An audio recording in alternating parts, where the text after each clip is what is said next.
یا رسول اللہ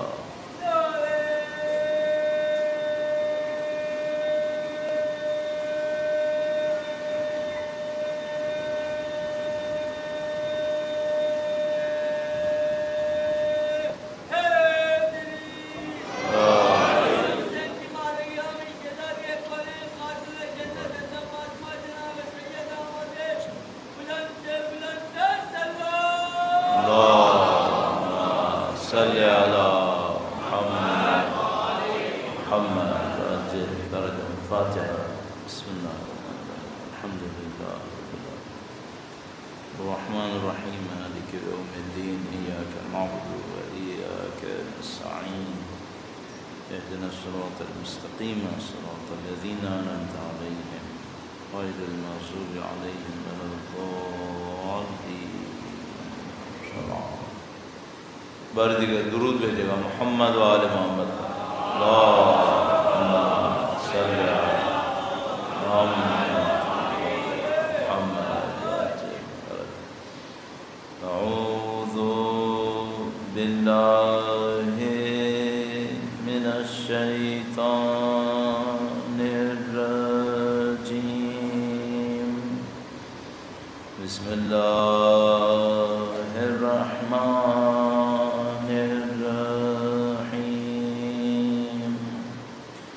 الحمد للہ رب العالمین والصلاة والسلام علی سید الانبیاء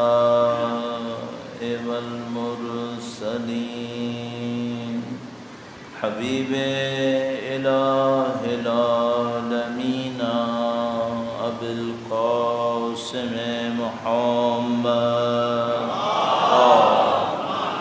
صلی علی محمد آل محمد وعجل فرجہ وعلى آلہ الطیبین الطاہرین سیما بقیت اللہ فی الأراضین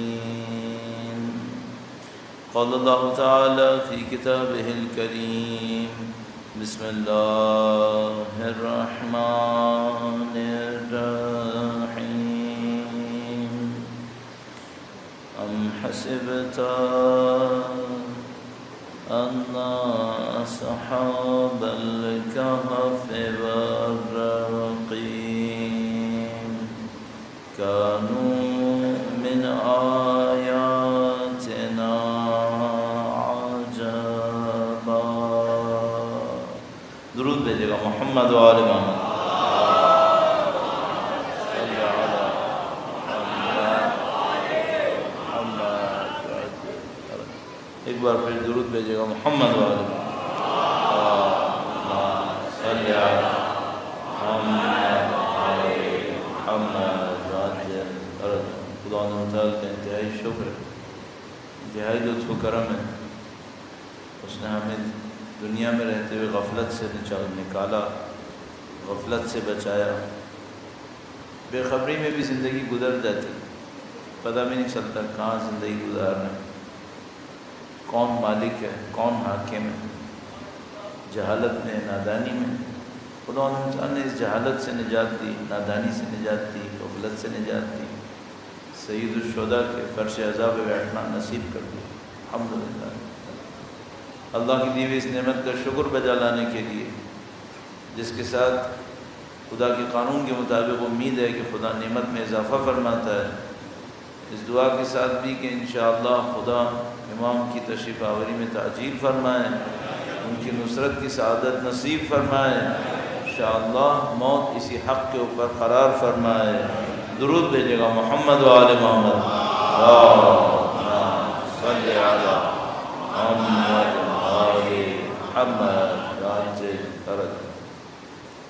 دین مبین نے جہاں انسانوں کو مختلف زندگی کے بارے میں ہدایتیں دی ہیں، وہاں کچھ اس کی ہدایتیں جو انتہائی بنیادی ہیں، بالکل مرکز میں قرار پاتی ہیں۔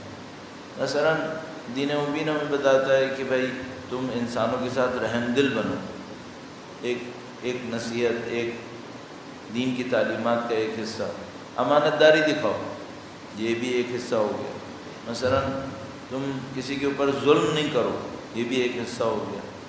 اچھا، معمولاً لوگ یہ حصے سنتے رہتے ہیں، یہ بات سن لی، وہ بات سن لی، لیکن ان حصوں کے پیچھے کوئی پوری عمارت ہے یا بس یہ حصے اور ٹکڑے ہی ہیں؟ کوئی ایک کور آئیڈیا جس کو ہم لوگ کہتے ہیں نا، مرکز میں کیا ہے، فکر کیا ہے؟ تو میں خود چونکہ طالب علم کے دور سے گزر رہا ہوں اور آپ اور میں ظاہر اسی دنیا کے اندر زندگی گزار رہے ہیں، تو میں احساس کرتا ہوں کہ بہت سارے لوگ اس کور آئیڈیا تک نہیں پہنچ پاتے۔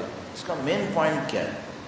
نصیحتیں سنتے ہیں، ایک نے مثال کے طور پر نصیحت سن لی کہ بھائی مہمان نوازی اچھی چیز ہے، اب وہ پوری زندگی مہمان نوازی کر رہا ہے، لیکن اس کو باقی حصوں کی زیادہ خبر نہیں لگی کہ بھائی باقی کیا ہے۔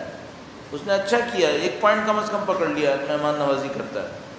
تو اسی طرح بہت سارے لوگ ہیں، مثال کے طور پر کوئی ہوگا کسی دوسروں کو مالی لحاظ سے مدد کرنے میں اچھا ہوگا، آپ نے دیکھا ہوگا آپ کے خاندان میں بھی ہوگا، مثلا کوئی ایک ہوگا جو بیماری میں کام آتا ہے، مثلا کوئی بیمار ہو گیا وہ ہاسپٹل پہنچ جائے گا، لے کے جائے گا، یہ کرے گا۔ ایک ہوگا جو میتوں میں کام آتا ہے، کوئی بھی مثلا جنازہ اٹھ رہا ہوگا، مجلس ہو رہی ہوگی، تو یہ سب لوگ کوئی نہ کوئی پارٹ ایک لے لیتے ہیں، یہ بھی اچھی بات ہے۔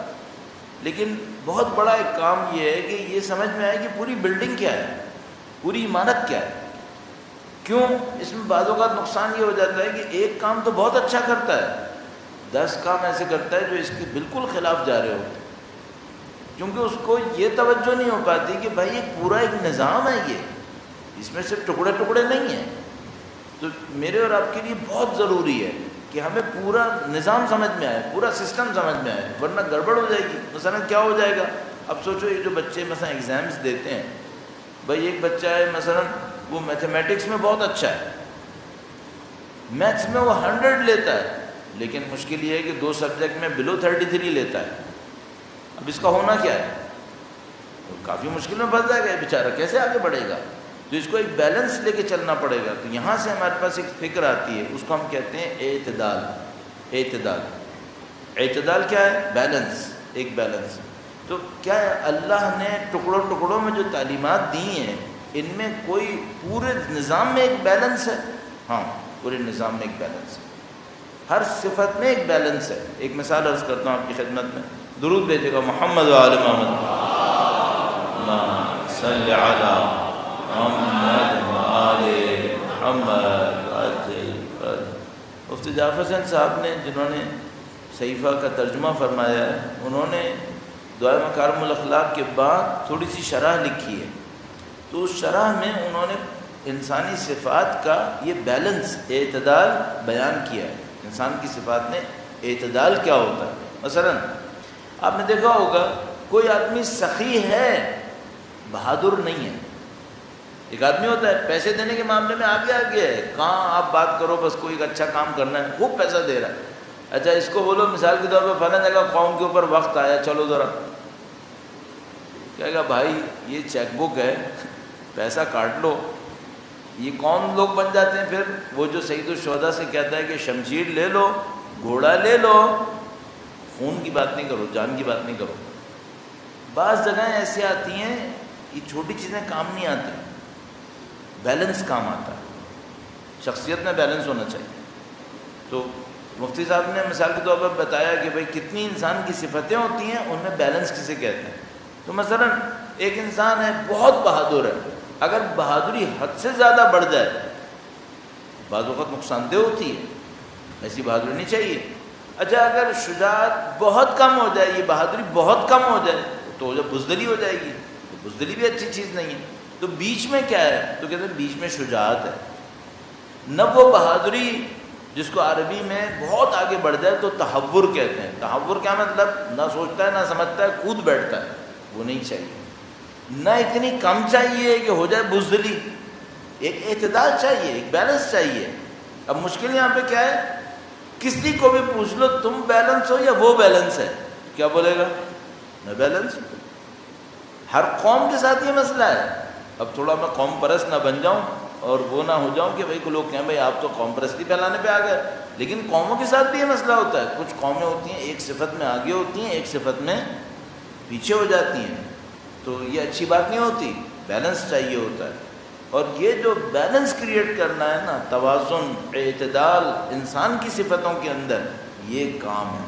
اصلی کام یہاں پر ہے، اصلی کام یہاں پر ہے. میں امام کا ایک قول دعائے مکارم الاخلاق سے عرض کرتا ہوں، درود بھیجے گا محمد و آل محمد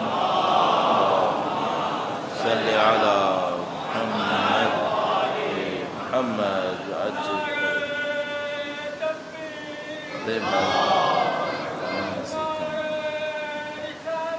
یا رسول اللہ یا اللہم اللہم صلی علی محمد آل محمد عاجل فرج. اب مجھے بولنا ہی پڑے گا. جب کبھی ٹائم کم ہو جاتا ہے نا تو ہم بھی اپنی کچھ چیزیں کاٹ دیتے ہیں تاکہ جو ٹائم ضائع ہوا ہے اس کو پورا کر لیں کسی طریقے سے. اللہ بہتر کرے گا. درود بھیجے محمد و آل محمد صلی علی محمد آل محمد عاجل فرج. فرمایا اللہم لا تدع خصلة تعاب منی الا اصلحتها. اے معبود کوئی ایسی خصلت جو میرے لیے معیوب سمجھی جاتی ہو اس کی اصلاح کیے بغیر نہ چھوڑ. یہ زندگی کا کام ہے. وہ جو امام نے فرمایا تھا نا، خدا جب تک میری زندگی اس کام میں گزر رہی جس کے لیے تو نے مجھے خلق کیا ہے مجھے باقی رکھ، اور جب میری زندگی شیطان کی چراگاہ بن جائے تو پھر مجھے اس دنیا سے اٹھا دے. وہ اصلی کام کون سا ہے؟ یہ کام. کون سا کام؟ میرے اندر ایک خوبی ہے ایک خامی ہے، ایسی حالت میں مروں کہ میرے اوپر عیب نکالنے والی چیزیں ختم ہو چکی ہیں. یہ اصلی کام ہے، یہ اصلی کام ہے. اگر میں آپ سے اصلی 25 دفعہ بھی کہوں نا تو میری بات کم رہے گی. کیوں؟ خدا نے قرآن کریم میں صرف ایک جگہ 11 قسمیں کھائی ہیں پھر یہ بات کہی ہے. میں تو اگر اصلی 25 دفعہ کہہ دوں تو میری تو بات میں وزن ہی نہیں ہے. قرآن کریم نے 11 مرتبہ قسمیں کھائی ہیں. ان قسموں کو کہاں سے شروع کیا؟ والشمس وضحاها والقمر اذا طلاها. آخر میں پہنچا 10ویں قسم ونفس، 11ویں قسم وما سواها، اور جس نے نفس کو تسویہ کیا. خود خدا قد افلح من زکاها وقد خاب من دساها. وہ کامیاب ہوگا جو نفس کا تزکیہ کرے گا. بھئی یہ نفس کا تزکیہ کیا ہوتا ہے؟ آپ اور میں جب مرے تو ہمارے اندر برائی نکالنے والی کوئی صفت نہ ہو. اصل کام یہ ہے. باقی سب اس کے نیچے آئے گا، سب کا سب اس کے نیچے آئے گا. کیوں؟ بھائی 4 کام میں اپنی پسند کے حساب سے کرتا ہوں. دین مانگے نہ مانگے پھر بھی میں کروں گا. یہ جو آپ دیکھتے ہیں مصائب کے اندر ہم لوگ عرض کرتے ہیں کہ بھائی مولا نے شب عاشور شمشیر نہیں چلائی تو جہاد تھا. جب شب عاشور سید الشہداء نے کہا کہ اے میرے بھائی بنفسی انت یا اخی، اے میرے بھائی میری جان آپ پر قربان جائیں، وقت لے کر آئیں. تو یہ جو مولا نے شمشیر نہیں چلائی، ہم نے کہا بھائی یہ بہت بڑا کام تھا. کیوں؟ طبیعتاً شمشیر چلانے والے تھے، طبیعتاً شمشیر چلانے والے تھے، لیکن امتحان اس پہ نہیں ہوا کہ جو طبیعت میں تھا، امتحان اس پہ ہوا جو طبیعت کے خلاف جا رہی تھی. ہم بہت سارے کام طبیعت کے حساب سے کریں گے. بھائی ہم میں سے کون یہ کہے گا کہ اپنی شرٹ اتار کے بازار میں گھومیں، سوائے یہ کہ کوئی کسی اور ہی جگہ سے آیا ہو، پھر کیا میں کیا بولوں اسے، تو کوئی نہیں کرے گا. تو اتنا ہی جو آپ نے اپنی باڈی کو ستر کیا ہے، چھپا کے رکھا ہے، یہ آپ نے شریعت کے حکم کی وجہ سے کیا ہے. شریعت کا حکم نہ بھی ہو تو کون بیوقوف یہاں پہ کھڑے ہو کے یہ کام کرے گا. بہت ساری چیزیں ایسی ہیں جو انسان طبیعت کے حساب سے کرتا ہے، لیکن مسئلہ کہاں پہ آتا ہے؟ مسئلہ وہاں پہ آتا ہے جب یہ طبیعت کا مسئلہ نہیں ہے، شریعت کا مسئلہ ہے. اب کرے گا یا نہیں کرے گا. طبیعت کیا کہہ رہی ہے؟ طبیعت کہہ رہی ہے کرو، شریعت کہتی ہے مت کرو. مسئلہ یہاں پر. تو انسان کیا کرے؟ امام نے فرمایا اللہم لا تدع خصلة تعاب منی الا اصلحتها. اے خدایا کوئی ایسی خصلت میرے لیے معیوب سمجھی جاتی ہو اس کی اصلاح کے بغیر مجھے نہ چھوڑ. کیوں؟ یہ جتنی چیزیں ہمارے اندر معیوب ہوں گی نا، یہ برزخ میں کچھ اور بنیں گی. یہاں ظاہر ہے وہاں باطن ہے. یہاں 100 روپے ہیں، حلال ہوں یا حرام ہوں. یہی 100 اگر برزخ میں گئے، حلال ہوئے تو کچھ اور ہے، حرام ہوئے تو کچھ اور ہے. یہ بہت بڑی مشکل ہے. یہ دنیا کا جو دھوکہ ہے وہ یہی ہے، بھئی یہاں ظاہر کے اوپر ہے.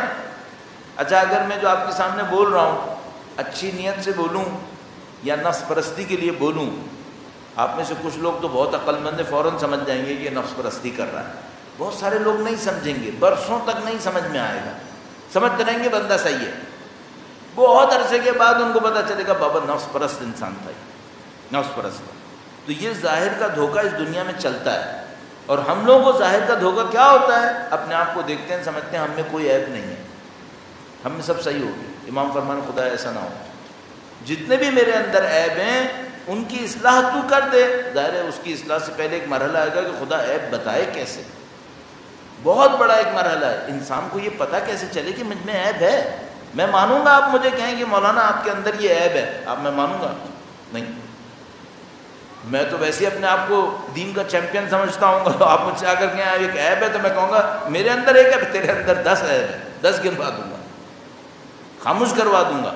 لیکن اللہ کا نظام خاموش نہیں ہوگا. اللہ کا نظام کاؤنٹ کرے گا کہ اگر یہ 11واں عیب تیرا ایک اور آیا ہے، کہ اگر تیرے لیے کوئی بھلائی کرتا ہے تو اس کے اوپر چڑھائی کر دیتا ہے.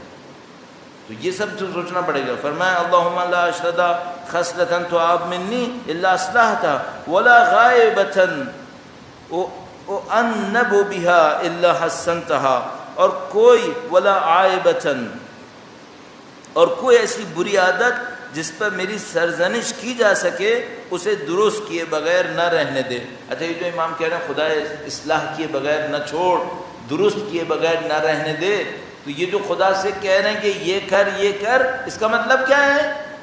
یہ تمہیں کرنا ہے. میں نے پہلے بھی کئی دفعہ آپ کی خدمت میں عرض کیا، یہ دعائیں یہ لائن آف ایکشن ہوتی ہیں. جب ہم خدا سے کہتے ہیں نا خدایا ہمیں اسلام کی موت نصیب فرما، تو ہم کیا کہتے ہیں؟ خدایا وہ تمام راستے بتا دے جس پہ اسلام ملتا ہے. شہادت کی موت نصیب فرما، تو بھائی خدا کیا بغیر اسباب کی تمہیں شہادت دے دے گا؟ نہیں. اس کا مطلب یہ ہوتا ہے خدایا مجھے شہادت کے راستے پہ چلنا نصیب فرما دے، جس کے اینڈ میں جا کے شہادت آ جاتی ہے. تو جتنی بھی یہ دعائیں ہوتی ہیں یہ آئیڈیلز ہوتے ہیں، اور اس کے راستے کو ہم دعا کے اندر خدا سے مانگ رہے ہوتے ہیں.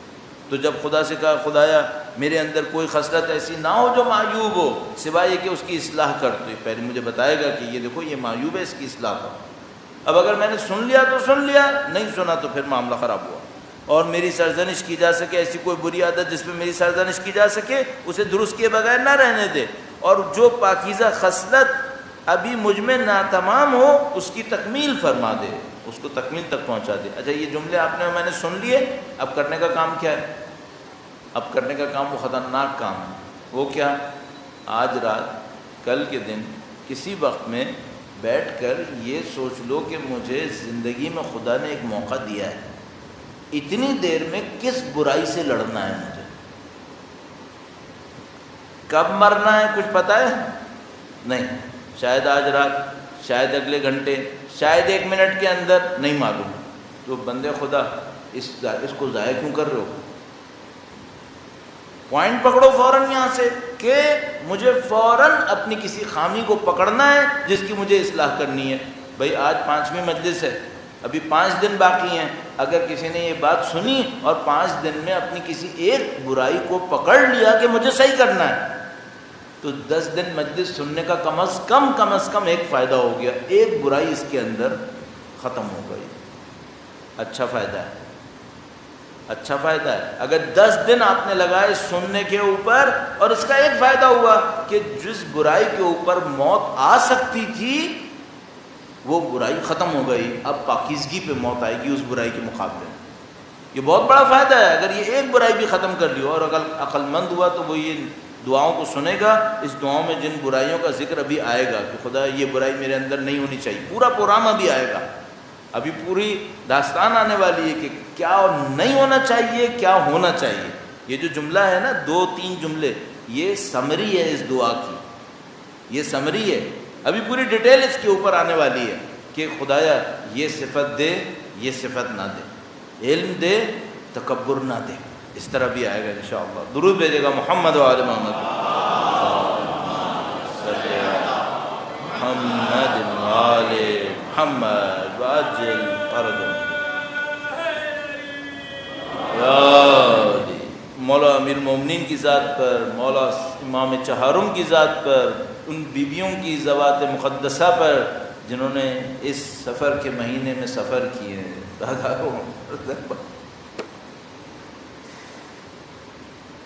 کیا جھیلا ہے اہل بیت نے ان دعاؤں کو پہنچانے کے، کیا جھیلا ہے، کتنے غم اٹھائے. ان کی ذوات پر درود بھیجیں محمد و آل محمد. صلی علی محمد و آل محمد وعجل فرج. آپ نے اس دعا کے اندر ایک بات نوٹ کی ہوگی، نہیں کی ہو تو میں اس کو ایکسپلیسٹلی بول دیتا ہوں، وہی کہ یہ دعائیں ایک مفہوم کہے بغیر ہمیں ایک بہت بڑا عقیدہ سکھا رہی ہیں. اس دعا میں مثلا یہ نہیں آیا خدا مجھے موحد بنا دے، ایک خدا کا ماننے والا بنا دے، نہیں آیا ابھی تک، ایسا کوئی جملہ نہیں آیا نا. لیکن یہ دعا کیا سکھا رہی ہے؟ توحید. جب اس دعا میں کہا کہ خدایا ایسا نہ ہو کہ میں کسی اور کے سامنے ہاتھ پھیلانے لگوں، تو یہ کیا ہے؟ یہ رزاقیت، توحید رزاقیت کے اندر. اے خدایا ایسا نہ ہو کہ میں کسی پست انسان سے مانگنے لگوں، یہ کیا ہے؟ توحید. یہ دعا توحید سکھا رہی ہے ہمارے اندر. توحید کو بجائے لفظ سے کہنے کے مورد بتا رہی ہے. دیکھو یہ توحید ہوتی ہے، یہ توحید ہوتی ہے. اب دیکھیے توحید کا اثر سختی میں کیا ہونا چاہیے. ایک موحد اللہ کا بندہ سختی میں پڑھے کیا کرے؟ امام دعا کے اندر بیان فرما رہے ہیں. البتہ یہ سب پڑھنا آسان، بولنا آسان، سننا آسان، کرنا جوئے شیر. اردو میں کہتے تھے جوئے شیر. پرانے والے بچوں کو تو شاید پتہ ہو، پرانے بڑوں کو تو شاید پتہ ہو، بچوں کو تو بالکل ہی غائب ہو جائے گا. شیر کہتے ہیں فارسی میں دودھ کو، شیر کہتے ہیں دودھ کو. ایسے تو شیر نلکے کو بھی کہتے ہیں، لیکن بہرحال جو اردو میں بھی استعمال ہوتا ہے وہ شیر کہتے تھے فارسی کو، فارسی میں دودھ کو. جوئے شیر، جو کہتے تھے نہر کو، جو کہتے تھے نہر کو. تو جوئے شیر لانا کیا مطلب تھا؟ یعنی آپ دودھ کی نہر بہائیں، نور کی دودھ کی نہر. اچھا جوئے شیر کہاں سے نکلنی تھی؟ یہ وہ مثلا وہ فلاں عاشق تھا، اس کی معشوقہ نے کہا کہ بھئی تم نے اگر میرا وصال چاہیے تو یہ تمہارے ہاتھ میں کدال ہے، یہ پہاڑ ہے، یہ پہاڑ کھودو، اتنا کھودو کہ اس میں سے دودھ کی نہر نکل آئے. اب شاید اس کو سرکار لگانا تھا بیچارے کو کہ تو لگا رہے یہاں پہ کبھی دودھ نکلے گا ہی نہیں، تو یہاں مر جائے گا کھود کھود کے. تو وہ محاورہ بن گیا کہ جوئے شیر لانا. نفس کی اصلاح جوئے شیر ہے، مفتے میں نہیں ملنے والی. نفس کی اصلاح جوئے شیر ہے، یہ مفتے میں نہیں ملتی ہے، پہاڑ کھودنا پڑے گا. یہ میں کہہ دوں آپ سن لیں میں نے پڑھ لیا معاملہ ہو گیا، نہیں، مجلس تو پوری ہو جائے گی. تزکیہ ہوگا یا نہیں ہوگا یہ کام ہے، کام ہے اس کے پیچھے. البتہ ہدایت میں کوئی کمی نہیں ہے. دیکھو سب کچھ لکھا ہوا ہے، سب کچھ پڑھنے کے قابل موجود ہے. اللہ کا کرم ہے، ہاتھوں میں ہم لوگوں. درود بھیجیں محمد و آل محمد. صلی علی محمد و آل محمد وعجل فرج. اللهم اجعلني اصول بك عند الضروره واسالك عند الحاجه واتضرع اليك عند المسكنه. اصول، اگر کسی کو خطبہ شقشقیہ یاد ہو تو امام نے فرمایا تھا خدایا میں اس وقت ایسی مشکل میں آ گیا تھا، ام اصول بید جزا او اصبر علی تخیۃ عمیاء، میں ایسی حالت میں آ گیا تھا کہ یا تو کٹے ہوئے ہاتھوں سے حملہ کرتا، کٹے ہوئے بازوؤں سے. اصولا بید جزا، جب خلافت غصب ہوئی تو میں ایسی حالت میں آ گیا کہ یا تو میں کٹے ہوئے بازوؤں سے حملہ کرتا، یعنی کوئی ساتھ دینے والا نہیں تھا. ام اصبر علی تخیۃ عمیاء، یا گھمسان کی تاریک، اندھا کر دینے والی تاریکی کے اوپر صبر کر لیتا. تو اصولہ کا مطلب کیا ہوتا ہے؟ حملہ کرنا. اصولہ بید جزا. تو فرمایا اللہم اجعلنی اصول بکا، اے خدایا مجھے ایسا بنا دے کہ میں ضرورت کے وقت تیرے ذریعے سے حملہ کروں. کیا مطلب؟ تجھ پر اعتماد کروں اپنے حملے. نہ کہ میں کسی اور طرح جاؤں. اس کو کیا کہتے ہیں؟ اس کو کہتے ہیں توحید. خدا کو پہچان، اپنے اوپر بھروسہ نہیں کرو. وما رمیت اذ رمیت ولکن اللہ رمی. اے نبی جب آپ نے تیر پھینکا تو آپ نے تیر نہیں پھینکا تھا، اللہ نے تیر پھینکا تھا. ہر چیز کے پیچھے خدا کو دیکھو، ہر چیز کے سامنے بھی خدا کو دیکھنا چاہیے، لیکن اگر سامنے نہیں دیکھ سکتے تو کم از کم پیچھے تو خدا کو دیکھ لو کہ یہ جو ہاتھ ہل رہے ہیں یہ کس کے اشارے سے ہل رہے ہیں، کس کی طاقت سے ہل رہے ہیں. یہ توحید ہم سے مس ہوتی ہے تو پھر مشکل آتی ہے. امام ابھی فرمائیں گے کہ اگر یہ توحید نہیں لوگے نا تو پھر کہاں پھنسو گے. فرمایا اے خدایا مجھے ایسا قرار دے کہ ضرورت کے وقت تیرے ذریعے سے حملہ کروں. شمشیر ہاتھ میں ہوگی یا نہیں ہوگی؟ ہوگی، لیکن بھروسہ شمشیر پہ نہیں کروں گا، تجھ پہ کروں گا جس نے شمشیر دی ہے، تجھ پہ بھروسہ کروں گا. وَأَسْأَلُهُ عِنْدَ الْحَاجَةِ، حاجت کے وقت تجھ سے سوال کروں. وَأَتَضَرُّ إِلَيْكَ عِنْدَ الْمَسْكَنَةِ، اور فقر و احتیاج کے موقع پر تیرے سامنے گڑ گڑاؤں. اور اے خدایا اب دیکھیے کیا ہونا چاہیے کیا نہیں ہونا چاہیے. وَلَا تَفْتِنِّي بِالْإِسْتِعَانَةِ بِغَيْرِكَ إِذَا اضْطُرِرْتُ، اور خدایا مجھے ایسا نہ آزمانا کہ میں مشکل وقت میں تیرے غیر سے مدد مانگتا پھروں. اچھا دوسرے سے مدد مانگنا برا ہے؟ نہیں، دوسرے سے مدد مانگنا برا نہیں ہے، لیکن انحصار اسی پہ کرنا کہ اب یہ کرے تو ہوگا ورنہ نہیں ہوگا، یہ برا ہے. ہم لوگ دنیا میں رہ رہے ہیں، میں کسی بھی طرح سے 100% انڈیپینڈنٹ زندگی نہیں گزار سکتا، نہیں ہو سکتا. بھائی جاؤں جنگلوں میں رہوں، صحراؤں میں رہوں، وہاں بھی کسی چیز پہ انحصار کرنا پڑے گا مجھے. تو یہ کہ میں کسی چیز سے ہر چیز سے بے نیاز ہو جاؤں یہ نہیں ہونے والا. تو بے نیازی پھر کیا ہے؟ بے نیازی فکر کے اندر ہے. چیزوں کے ساتھ زندگی گزاروں گا لیکن اتکا اور بھروسہ کس پہ کروں گا؟ بھروسہ خدا پہ کروں گا. وَلَا تَفْتِنِّي بِالْإِسْتِعَانَةِ بِغَيْرِكَ إِذَا اضْطُرِرْتُ، مجھے ایسا نہ آزمانا کہ اضطرار میں تیرے غیر سے مدد مانگوں. وَلَا بِالْخُضُوعِ لِسُؤَالِ غَيْرِكَ إِذَا افْتَقَرْتُ، اور فقر و ناداری کے وقت تیرے غیر کے آگے عاجزانہ درخواست کرنے لگوں. عاجزانہ درخواست کرنے کا مطلب کیا ہے؟ عزت اس کے ہاتھ میں دے دوں، یہ نہ کرو. امام نے فرمایا کتنا اچھا ہے کہ کوئی دولت مند کسی فقیر کے سامنے اکڑ مت دکھائے. امام نے فرمایا کتنا اچھا ہے دولت مند کسی فقیر کے سامنے اکڑ نہ دکھائے. اور فرمایا اس سے بھی اچھا یہ ہے کہ فقیر کسی دولت مند کے سامنے عزت ضائع نہ کرے، تحمل دکھائے. بس دولت مند فقیر کے سامنے اکڑے نہیں، اور فقیر بھی دولت مند کے سامنے فلیٹ نہ ہو، بالکل لیٹ جائے اس کے سامنے، نہیں کرے. عزت دکھاؤ، نہیں عزت رکھو. البتہ اس کا مطلب یہ نہیں ہے کہ مثلا ہم بے عزتی کرنا شروع کر دیں، غریب ہو فقیر ہو دولت مند کی بے عزتی کرے، نعوذ باللہ تعالیٰ، یہ سب مطلب نہیں ہے. لیکن بھائی اپنے آپ کو گراؤ نہیں، اپنے آپ کو سامنے رکھو تھوڑا. تو اس کے لیے کیا کرنا پڑے گا؟ تھوڑا صبر کرنا پڑے گا، تھوڑا صبر کرنا پڑے گا. تو یہ وہ وقت ہے جس پہ انسان کو پتہ چلتا ہے میں کہاں کھڑا ہوں. اور فرمایا کہ فقر و ناداری کے وقت تیرے غیر کے آگے عاجزانہ درخواست کروں، اور خوف کے موقع پر تیرے سوا کسی دوسرے کے سامنے گڑ گڑاؤں. مجھے ایسا نہ کر. اگر ایسا کیا تو کیا ہوگا کہ اگر ایسا ہوا تو تیری طرف سے محرومی، ناکامی اور بے اعتنائی کا مستحق قرار پاؤں گا. میں کامیابی کے لیے کسی کے اور کے پاس گیا تھا نا، اب نہیں ملے گی. میں فقر کی وجہ سے کسی اور کے پاس گیا تھا نا، اب محروم رہوں گا. اور میں گیا تھا اپنی عزت حاصل کرنے کے لیے، اب بے اعتنائی ملے گی. کیوں؟ ایک قانون ہے، پتہ نہیں کب سے عرض کر رہا ہوں، اپنے آپ کو سکھانے کے لیے آپ کی خدمت میں بھی عرض کرتا ہوں. درود بھیجے گا محمد و آل محمد.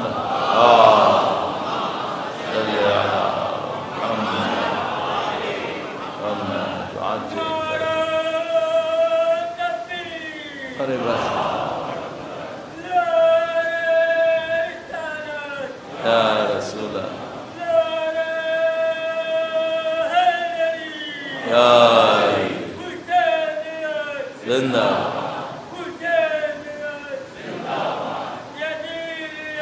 خدا. درود بھیجیں محمد و آل محمد. یا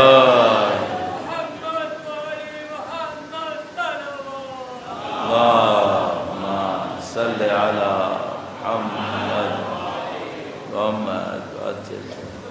ہم بھی بہت دفعہ بے بس ہوتے ہیں، آپ جانتے ہیں. اپنی صحت و سلامتی کے لیے درود بھیجیں محمد و آل محمد. اللہم صلی علی محمد و آل محمد عجل فرج. امام نے فرمایا جو شخص اپنے کسی کام کو انجام دے گناہ کے راستے سے،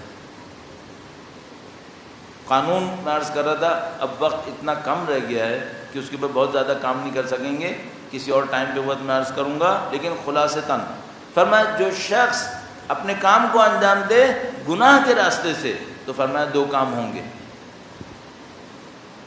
جس چیز سے ڈر رہا تھا اب وہ اور تیزی سے ہوگی، اور جس چیز کو لینے کے لیے بڑھا تھا اب اور دور چلی جائے گی. اگر گناہ کے راستے سے گیا تو کیا ہونے والا ہے؟ دو کام ہونے والے ہیں. یہ جس چیز سے ڈر کر گیا تھا اس راستے کے اوپر اب وہ چیز اور تیزی سے آئے گی. اسرع لمجیء ما یخاف، جس چیز سے ڈر رہا تھا یا ما یحذر وہ اور تیزی سے آئے گی. وہ اخفف لما کان یرجو، اس طرح کی عبارت، جس چیز کے لیے امید کر رہا تھا کہ یہ مجھے ملے گی یہ اور دور چلی جائے گی. تو جس سے ڈر رہا تھا وہ نزدیک ہو گئی، اور جس کی امید میں تھا وہ اور دور چلی گئی. کیوں ایسا ہوا؟ چونکہ اس نے جو راستہ پکڑا تھا وہ گناہ کا راستہ تھا. صحیح ہے؟ اچھا، اب مجھے عزت لینی تھی اور میں گیا کسی گناہگار کے پاس کہ اس کے پاس جا کے کھڑا ہوں گا تو مجھے عزت ملے گی. اب کیا ہونے والا ہے؟ اب یہ عزت تو گئی، اور جو تم سوچ رہے تھے کہ اس کو کوئی نقصان نہیں ہوگا اب وہ نقصان بھی اٹھانا پڑے گا. کیوں؟ راستہ غلط راستہ. اور یہ میں بار بار عرض کروں گی، دنیا کا دھوکہ. دنیا میں سمجھاتی یہ کر لو، جبکہ وہ غلط راستہ تو نہیں ہونے والا ہے. امام فرما رہے ہیں خدایا ایسا نہ کر، اگر ایسا ہوا تو کیا ہوگا؟ میں تیری طرف سے اب میں مستحق ہوں گا. فاستحق بذلک، چونکہ میں نے یہ کیا کہ میں مشکل کی میں کسی اور کے پاس چلا گیا، فقر و فاقے میں کسی اور سے مانگنے لگا، مشکل میں پڑا تو میں کسی اور کے سامنے گڑ گڑانے لگا، تو اب تیری طرف سے میرے اوپر حکم آئے گا. کس بات کا؟ خذلان، محرومیت، منع، ناکامی اور بے اعتنائی کا. یہ خدا کا حکم آئے گا. کیوں؟ راستہ غلط پکڑا. راستہ غلط پکڑو تو صحیح راستہ پکڑو. یہ امام کے اہم ترین دروس میں سے ایک ہے کہ زندگی کے لیے راستہ صحیح انتخاب کرو. درود بھیجے گا محمد و آل محمد صلی علی محمد محمد وعجل فرج. اس کی ایک اور مثال وہاں بنتی ہے جہاں ہم اپنی اولاد کی محبت میں ان کو کسی ایسے راستے پہ بھیجتے ہیں جس کو خدا نے پسند نہیں کیا. اولاد کی محبت میں بھیجتے ہیں، یا مثلا اولاد کو آسانیاں پہنچانے کے لیے وہ حرکتیں کرتے ہیں جو خدا نے پسند نہیں کی تھی. اچھا، اب اس سے پوچھے زیادہ تر لوگ جو نعوذ باللہ تعالیٰ معاشرے کے اندر فساد برپا کر رہے ہیں، زیادہ تر لوگوں سے پوچھو یہ کس کے لیے کر رہے ہو؟ تمہاری عمر اتنی ہو گئی ہے، اتنے عرصے میں مر جاؤ گے، کس کے لیے کر رہے ہو؟ کیا بولے گا؟ ہم تو مشکل گزار گئے، ہماری اولاد نہ گزارے. اب جو تم گڈھا کھود رہے ہو یہ تو اس سے زیادہ بڑی مشکل ہے جس کو تم ڈر کے اس کے لیے کر رہے ہو. یہ تو زیادہ بڑا گڈھا کھودا ہے تم نے اس کے لیے، یہ بیچارہ نکلے گا کیسے اس میں سے؟ اور مصیبت کر دی. بڑی دولت کمائی جناب، بڑی دولت کمائی. کیوں؟ مثلا میرے بچے تھے، میں تو چھوٹے گھر میں رہا تھا، اب میں ایسا بنا کے جاؤں گا کہ کسی بچے کو گھروں کی کوئی کمی نہیں ہوگی. چلو جی کر لیا سب. اس کے بعد کیا ہوا؟ اس کے بعد پتہ چلا کہ جتنی اولادیں ہیں یہ انہی گھروں کے اوپر ایک دوسرے کی گردنیں کاٹ رہی ہیں. ہوتا ہے یا نہیں ہوتا ہے؟ بہت ہوا ہے، بہت ہوا ہے. ایک دو بھی نہیں، پتہ نہیں کتنے کیسز ہوئے کہ یہی ہوا ہے پھر اینڈ میں جا کے. اچھا یہ کیوں ہوا؟ کیا مثلا کمانا برا ہے؟ اولاد کے لیے چھوڑنا برا ہے؟ نہیں، برا نہیں ہے. راستہ غلط ہوا تو ان میں سے کوئی نتیجہ نہیں نکلنے والا، یہ سب گڑبڑ ہو جائے گی. سب سے امپورٹنٹ یہ ہے کہ بھائی اللہ کی بندگی میں رہ کے کام کرو تاکہ تمہارا کام صحیح رہے، پھر خدا برکت دیتا ہے. اور کتنی دفعہ وہ واقعہ عرض کر چکا ہوں حضرت موسیٰ خضر کا، تکرار نہیں کروں گا. درود بھیجے گا محمد و آل محمد صلی علی محمد. آل محمد وعجل فرج۔ اب یہاں پہ آخری جملہ آیا تھا عزت کے بارے میں، کہ اگر میں نے مثلا کسی اور سے عزت مانگنے لگوں تو مجھے بے اعتنائی ملے گی۔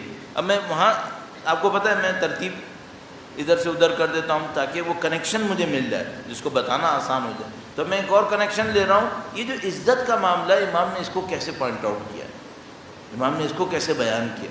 بہت خوبصورت ایک جملہ ہے جو شاید دوائر مکارم الاخلاق کے بہت اعلیٰ پائے کے جملات میں سے، ہر جملہ بہت اعلیٰ ہے، کچھ ہمیں سمجھ میں آتا ہے کچھ سمجھ میں نہیں آتا، تو جو ہمیں سمجھ میں آتا ہے ان میں اچھے والوں میں سے، اب باقی تو سمجھ میں ہی نہیں آئے کیونکہ وہ اتنے اعلیٰ پائے کے تھے کہ ہماری عقل کام ہی نہیں کر پائی، تو جو سمجھ میں آیا اس میں کی بات کر رہے ہیں۔ تو یہ جملہ دیکھیے گا، اللہم صلی علی محمد آل محمد، درود بھیجیں محمد و آل محمد، صلی علی محمد آل محمد وعجل فرج۔ صاحب دو معاملے ہیں آپ کی خدمت میں، یاد ہے عرض کیا تھا پہلے دن یا دوسرے دن کہ بھئی ایک وہ چیز ہے جو لوگ مجھے سمجھتے ہیں، ایک وہ ہے جو میں لوگوں کو دکھاتا ہوں، تیسرا وہ ہے جو میں اپنے آپ کو سمجھتا ہوں، اور ایک چوتھا میں وہ ہوں جو پیچھے چھپا ہوا ہے، اور اللہ توفیق دے تو مجھے پتہ چل جائے کہ میں کون ہوں۔ صحیح ہے؟ اب عزت کا بھی یہی معاملہ ہے، ایک دفعہ عزت ہوتی ہے جو بندے کسی کو دیتے ہیں، دوسرے کسی کو دیتے ہیں، ایک دفعہ کیا ہوتا ہے یہ خود اپنے آپ کو صاحب عزت سمجھنے لگتا ہے۔ صحیح ہے؟ دوسرے کسی کو عزت دے اور یہ بھی اپنے اندر اکڑنے لگے، سمجھ دو معاملہ ختم ہو۔ اگر ایسا ہوا اس کا نتیجہ کیا نکلے گا؟ اب تم ذلت کے لیے تیار ہو جاؤ، کیوں؟ تم نے وہ قانون ایکٹیو کر دیا ہے جس کے اینڈ میں جا کے ذلیل ہونا پڑے گا۔ یہ دنیا قانون پہ بنی ہے، اتفاقوں پہ نہیں بنی بھی، محبتیں، نفرتیں، عزتیں، ذلتیں، دولت کمائی، سب کا سب قوانین کے اوپر ہے، چاہے ہم پہچانیں چاہے ہم نہ پہچانیں۔ تو خدا کا ایک عزت کا قانون ہے، خدا کا ایک ذلت کا قانون ہے۔ خدا کا عزت کا قانون کیا کہتا ہے؟ کہتا ہے لوگوں میں عزت بڑھاؤ، اپنے اندر اکڑ مت بڑھاؤ۔ اگر لوگوں میں عزت بڑھے تو اپنے اندر اپنی اکڑ کو اور کم کرو۔ امام نے جملہ ارشاد فرمایا وَلَا تَرْفَعْنِ فِي النَّاسِ دَرَجَةً إِلَّا حَتَتْنِي عِنْدَ نَفْسِي مِثْلَهَا، اے خدایا لوگوں میں میرا درجہ جتنا بلند کرے اتنا ہی مجھے اپنی نظروں میں کم کر دے۔ یہ کام کرنے کا ہے، لوگوں میں عزت بڑھے اور میں اپنے آپ کو اور کم کروں اور کم کروں۔ اچھا ہمارے یہاں کیا ہوتا ہے، احترام 10 کر رہے ہیں اور یہ بھائی شان و شوکت دکھا رہا ہے 5000 کی، کیوں؟ یہ ہم لوگ کی کہانی میں یہ غبارہ بن گیا ہے، اس کو ہوا چڑھ گئی۔ جب یہ ہوتا ہے تو اللہ کے فرشتے کہتے ہیں سب سے پہلے تو تیری ہوا نکالیں، پھر جو ذلت آتی ہے، مولا کا ایک فرمان ہے نہج البلاغہ کے اندر، تکبرک فی الولایہ ذل فی العزل، اگر تم طاقت پہ آ کر تکبر دکھاؤ گے تو سمجھ لو کہ طاقت سے نیچے کی ذلت تم نے لکھ دی ہے، اب تم نے لکھ دی ہے۔ کچھ لوگ طاقت پہ نہیں رہتے، ان کی عزت پھر بھی رہتی ہے۔ کچھ لوگ طاقت پہ آتے ہیں لیکن جب نیچے اترتے ہیں تو بڑی ذلت اٹھانی پڑتی ہے، یہ خدا کا قانون ہے۔ آپ طاقت کے وقت میں تکبر دکھاؤ، تکبروں کا فی الولایہ، حکومت کے وقت میں تکبر دکھاؤ، ذل فی العزل، جب عزل ہوگے تو پھر تم کو ذلت اٹھانی پڑے گی۔ تو امام فرمانے خدایا لا ترفعنی فی الناس درجۃ الا حطتنی عند نفسی مثلها، اتنا ہی مجھے کم کر، ولا تحدث لی عزا ظاہرا، اس جملے کو دیکھیے کمال کا جملہ، ولا تحدث لی عزا ظاہرا الا احدثت لی ذلة باطنة عند نفسی بقدرها، اور جتنی ظاہری عزت مجھے دے اتنا ہی میرے نفس میں باطنی بے وقعتی کا احساس پیدا کر دے۔ جتنا مجھے ظاہری عزت دے نا اتنا ہی مجھے باطن میں کم کر۔ اچھا اب آخری اس معاملے کے اندر وقت اختتام پذیر ہوا، وہ یہ کہ اگر مجھے ظاہری عزت مل رہی ہے اور اندر کمی نہیں ہو رہی اور میں اور پھولے جا رہا ہوں غبارے کی طرح، تو مجھے کیا کرنا چاہیے؟ فوراً اپنے آپ کو پیچھے گھسیٹوں، فوراً پیچھے گھسیٹوں۔ کیوں؟ اس سے پہلے کہ مجھے فرشتے دھکا دے کے باہر نکالیں میں خود ہی نیچے آ جاؤں۔ یہ علماء کب سے یہ قانون بتا رہے ہیں کہ دیکھو بیٹا، جیسے ہی کسی کام کو کرنے میں تمہیں تکبر کا احساس ہو، اس کام سے پیچھے آ جاؤ. یا تو انسان بن جاؤ، تکبر چھوڑ دو، ورنہ اس کام سے پیچھے آ جاؤ. کیوں؟ تم اپنی ذلت اپنے ہاتھوں لکھ رہے ہو، اب تمہیں ذلیل ہونا. یہ جو بڑے بڑے نام بنتے ہیں نا، ایسی میں عرض کر رہا ہوں، یہ جو بڑے بڑے نام بنتے ہیں بعض اوقات انٹرنیشنل لیول کے اوپر، فلاں مشہور ہو گیا بندہ، پھر ایک حماقت کرتا ہے اور سارا اس کے تقدس کا پہاڑ نیچے. نام گنوانے کی ضرورت بھی نہیں ہے اب. فلاں ڈاکٹر صاحب، فلاں مولانا صاحب، کیا کیا بھائی، یہ ہو گیا، وہ ہو گیا، انٹرنیشنل کانفرنسز ہو رہی ہیں، یہ ہو رہا ہے، وہ ہو رہا ہے، پوری دنیا میں ڈنکا بج رہا ہے. 4 دن کے بعد دیکھا بھائی صفحہ ہستی سے غائب ہوا ہے، اب نہیں معلوم بیچارہ گیا کہاں ہے. کیا ہوتا ہے یہ؟ کیوں ایسا ہو جاتا ہے؟ اس ٹائپ کی کوئی گڑبڑ ہو جاتی. اچھا، اس کے بعد مشکل کیا ہے؟ یہ ایک ایسی پٹری پہ بیٹھ جاتا ہے جس پہ دھکا بھی یہ نہیں لگاتا، دھکا کوئی اور لگا دیتا ہے اس کو. اس کا نفس دھکا لگاتا ہے، پھر بیچارہ بریک بھی مارتا ہے، نہیں لگتی ہے. کیوں؟ معاملہ ہاتھ سے نکل چکا ہے، قانون ٹریگر ہو چکا ہے. بار بار دیکھیے، دوسری تیسری دفعہ میں نے آپ سے کہا ہے، قانون ٹریگر ہوتا ہے پھر ہاتھ میں نہیں رہتا. اسی طرح عزت کا قانون بھی ٹریگر ہوتا ہے نا، پھر انسان روکنا بھی چاہے تو خدا اس کو عزت دیتا رہتا ہے، پھر نہیں رکے گا، یہ چلتا رہے گا. اس طرح بے عزتی کا قانون بھی ٹریگر ہوتا ہے، اسی طرح ذلت کا ہوتا ہے، اسی طرح دولت کا ہوتا ہے. یہ سب چیزیں قانون کے تحت چلیں گی، سب یہاں پر ہیں، سب اہل بیت نے بیان کیا. اور دیکھو ہم لوگ الحمدللہ رب العالمین اہل بیت کے ماننے والے نا، ان کی زندگیوں میں ہم نے کیا دیکھا؟ ایک چھوٹا سا بھی کمپرومائز اللہ کے نام پہ نہیں کیا کہ اللہ کے نام کی مخالفت میں کوئی کمپرومائز کر لے، نہیں کیا. سختی اٹھانی پڑی یا نہیں اٹھانی پڑی؟ بہت سختیاں اٹھانی. جو بھی یہ کہنا آپ سے کہ تم خدا کا نام لیتے رہو، کوئی سختی نہیں آئے گی، معذرت کے ساتھ جھوٹ بول رہا ہے یا بیچارہ غافل ہے، نادان ہے، اس کو پتہ ہی نہیں. سختی آئے گی. سختیاں کس کے لیے لکھی ہیں؟ خدا نے مومن کے لیے لکھی ہیں. سختیاں آئیں گی، لیکن ان سختیوں کے بعد خدا کا قانون ٹریگر ہوگا، پھر خدا کچھ اور دے گا. خدا کبھی کسی سے کچھ لے گا نہیں کہ اس سے بہتر نہ دے، یہ نہیں کرے گا. خدا اپنی اوصاف کے اندر سخاوت کے کہیں اور کمال کے اوپر ہے، تو وہ کیوں ایسا کرے گا؟ تو آپ سے کچھ لے گا تو آپ کو کچھ دے گا، اور بلکہ کچھ لے گا تو بہت دے گا، بہت دے گا. اور یہ کربلا ہمارے سامنے ہے. کیا ہمیں سمجھ میں نہیں آ رہا کہ مثلا ظاہری طور پر تو سب کچھ ختم ہو گیا. مولا امیر المومنین نے 4 سال کچھ مہینے حکومت کی، باقی لوگوں نے 10 سال حکومت کر لی. اتنے سالوں حکومت کرتے رہے. امیر المومنین 4 سال کچھ مہینے حکومت کی.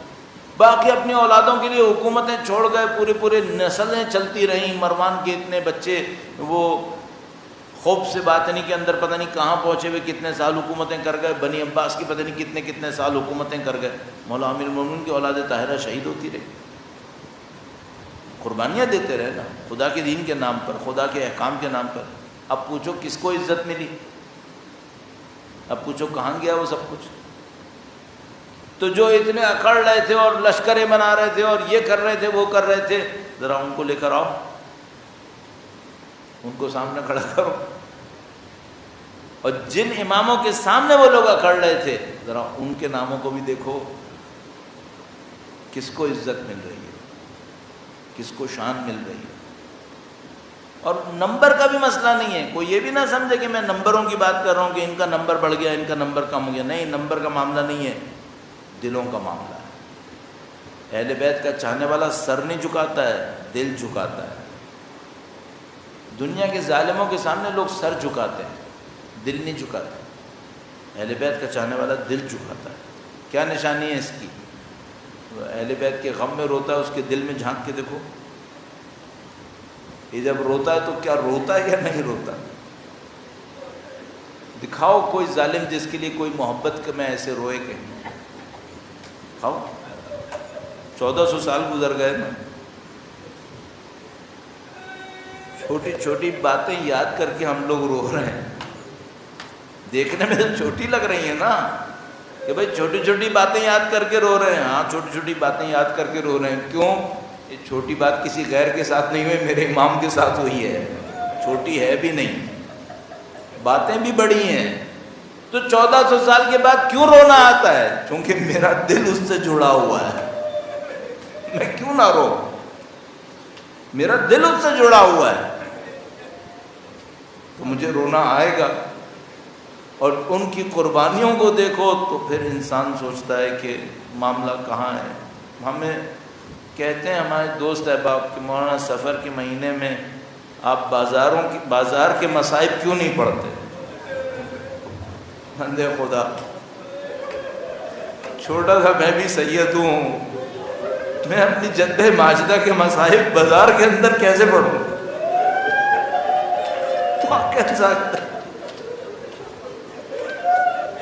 بہت سخت ہے، پڑھنا ضروری ہے، جو پڑھ سکتا ہے وہ ضرور پڑھے، لیکن واللہ بہت سخت ہے۔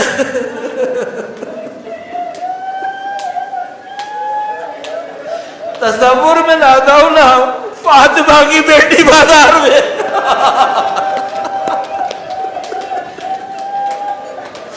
اندر سے کھال ہونے لگتی ہے، خون جوش مارتا ہے۔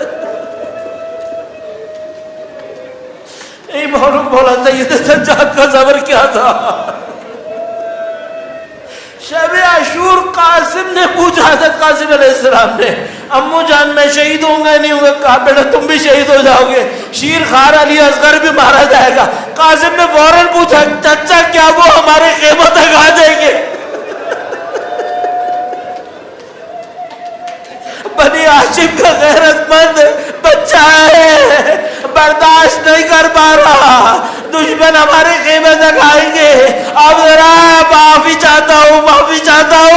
سید سجاد کا صبر دیکھنا، جب بی بی زینب کو کسی نے کوڑا مارا تھا،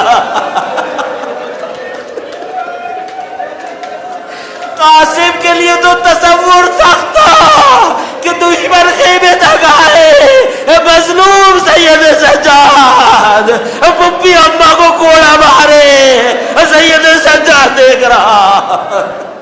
بس جگہ جگہ جو مظلوم کر سکتا تھا وہ اپنی قبر کو آگے کرتا تھا، ارے مارنا ہے تو مجھے مار لے، میری پپی پہ ہاتھ اٹھا۔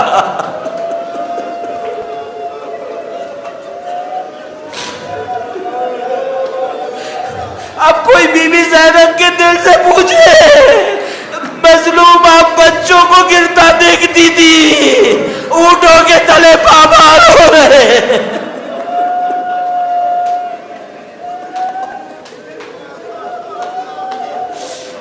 لعنت اللہ علی القوم الظالمین وسیعلم الذین ظلموا ای منقلب ینقلبون۔ ما جمع حسین